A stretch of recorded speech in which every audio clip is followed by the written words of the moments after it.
Dans la symbiose, donc dans le principe d'une symbiose, ce qu'on cherche, c'est la revalorisation. Et comment devenir les champions de la revalorisation industrielle? Bien, c'est en ayant recours à l'expertise du Centre de transfert technologique en écologie industrielle, le CTTEI, qui accompagne les entreprises de la région et tout le Québec dans cette réflexion-là. Donc, encore une fois, je salue le CTTEI, Claude. Une bonne main d'applaudissement, Claude. Travaille très fort.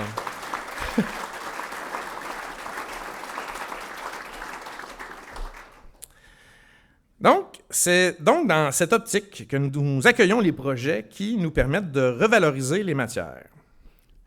Et le premier exemple qui nous vient en tête quand on parle de revalorisation dans notre quotidien à tous, c'est la consigne.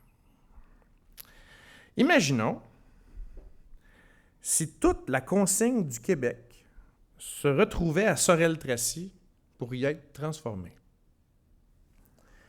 Ça nous donnerait un gisement de matières premières qui pourrait même servir à d'autres entreprises. Nous sommes sur le point de conclure des ententes avec des entreprises qui travaillent dans ce domaine. Ces entreprises choisissent Sorel-Tracy pour ses facteurs de localisation, notamment pour ses infrastructures de transport, comme nos installations portuaires. Donc, aujourd'hui, c'est avec un immense plaisir que je vous annonce l'arrivée prochaine dans la zone industrielle-portuaire de Sorel-Tracy de l'entreprise Machinex.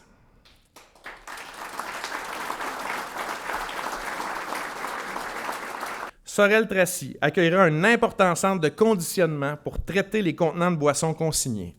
Ce projet, conçu en collaboration entre Machinex et l'Association québécoise de récupération des contenants de boissons, qu'on appelle la QRCB, fonctionnera grâce à un système complètement automatisé qui intégrera des technologies de pointe comme l'intelligence artificielle et le tri optique.